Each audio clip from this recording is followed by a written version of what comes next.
Hey Tim, here's a little tutorial on how to upload new photos to your homepage, front page slideshow, and also to edit the text that comes with them, and or remove photos from the slideshow. And so this is what we do. The thing to keep in mind is it's a little involved because these photos have to be 700 pixels wide by 300 pixels high. The program will actually crop out any photo for you to this size, but it's completely random and weird. So you want to do it yourself. And if you don't have something like Photoshop or Fireworks, like I do, which are a little higher end and harder to use, you can just use an online photo editor. So I Googled online photo editor and came up with Pixinate. Was the #1 site returned, and it actually works pretty well.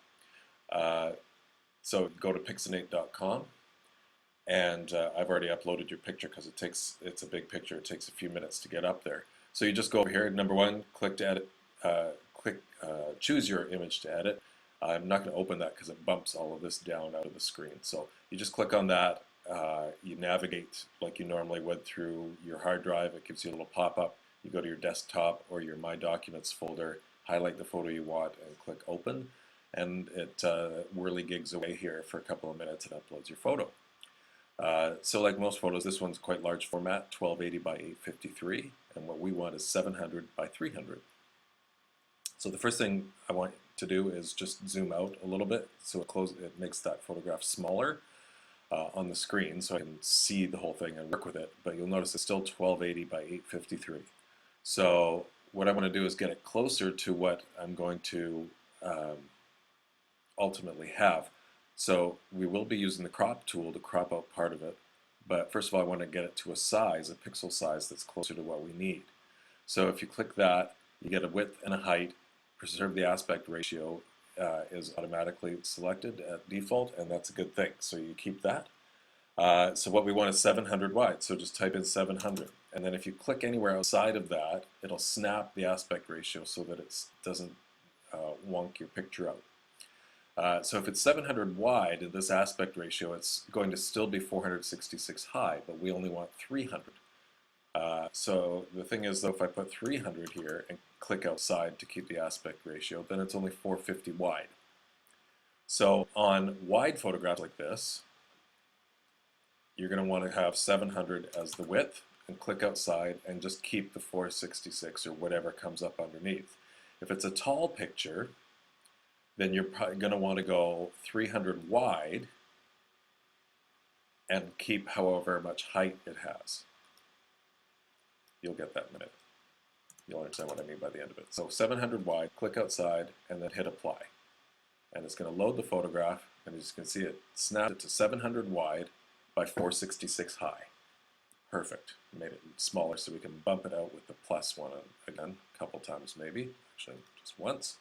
And there we are. So now we want to we want to crop it so that it's 700 by 300. So we hit the crop tool, and you can't put the width and height in here, or it just does a random crop. It usually crops just the top out, and I want to be able to choose what I'm cropping out. So I just click on the edge and drag the window all the way over to the other side, and then you can see the height number changing as I go up. And it doesn't matter where it goes. I just want to make sure it goes to, I can do it later too, but there, the height is 300, and then I let go of the mouse button. And you can see it's only 699 wide, so I must have missed a pixel there somehow. So I'm just going to try and grab that, there you go, and move it out. Come on. It's only giving me 699, but you know what? It's close enough. Nobody's ever going to see that on the website. So there we have our proper aspect width and height.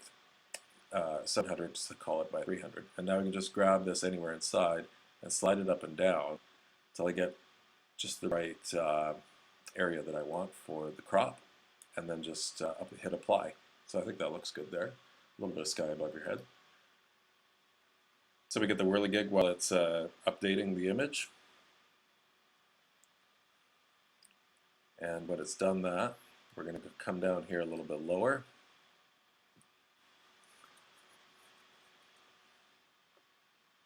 Websites tend to be a little bit slow. So there you go, 699 by 300. So come over here and click Save to Disk. And then you can navigate back to wherever you want to keep it. We'll just put it on the desktop here. Of course, you're going to have the original there. I don't really want to replace that, so I always rename, and I usually give it an underscore and 700 because it's 700 pixels wide. And press Save, and that'll download it onto your desktop. So the next step then, get the window up there, is to hit the, there's your front end tab. Let's go to the back end tab. You're at the control panel. And what we want to modify is the module that's running your slideshow. So again, I always click the enabled thing if it's not, so all the green enabled things come up first, so it's easy to find. I always name things according to what page they're on first and what they are second. So on the home page, we have the slideshow. That's what we want. Again, on the left-hand side, don't worry about that stuff. On the right-hand side, we'll come over here. All this stuff, I don't want you to change any of that. It's all dangerous. And don't worry about it, I can put it back if something happens. But here you come down to just below where all these different options are for text colors and all kinds of other stuff until you hit see image 1. There's your first image that comes up.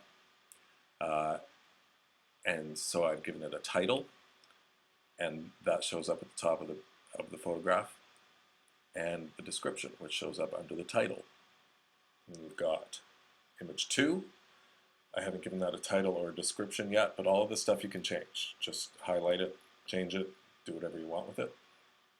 Of course, you can delete that photograph by just hitting, if this is the image number 2, just hit select and select a different image, give it a different title and a different description. You can also give these images a link so that if people click on it, they can go to a page within your website or a page anywhere on the web. You're not really using it for that, it's really just there for eye candy, so I haven't put in any links. So your image 3 and image 4 are already there, so this is going to be image number 5. So you click select. I'm going to drag that window down here again a little bit. This is all your images that are available to you, but you don't have that one up on your back end yet, so you have to go and hit browse. Go to wherever it was that you saved that photograph. For me, it was here on my desktop. There's Tim and Rachel Bench 700. Look at that nice picture. Click open, and then you have to upload it. Start upload. And again, we're going to wait for a while the thing does its thing. And look at that, Tim and Rachel on the bench. It's right there. So you just click that, it shows up here. Don't worry about the description and title here because you're going to do that on this page behind it. So then you just click Insert, and look at that, image 5, and there it is. Now, Rainbow, that was what the old one was named, so we want to rename that title for sure, and we'll just call it The Bench. You can see I've done this video once before and screwed it up, so this is the redo. And then a little description. Enjoying the sun, or let's call it romantic sunset. Can I type and talk at the same time? Sunset on the wild Pacific Trail. There we go. And so when you're all finished that, and then you can go down and do items image 6, 7, 8. You can do, I think, 20 different ones on here if you have the time or care to. Most people spend about 30 seconds on your front page if you're lucky, so I wouldn't worry too much about tons of photos and details and things. But somebody might just sit there and watch it. And then come here, click Save. Once that's saved, you can go back to your front end and click that refresh button to refresh the browser again. And that kicks in the new changes. And there's your slideshow. Starts all over from number 1 every time. No way to change that. And so now we'll just sit here and wait, and I'll bet you that new photo number 5 will come up with its new title. Oh, and we're just about 10 minutes for the video, so I'm going to stop now.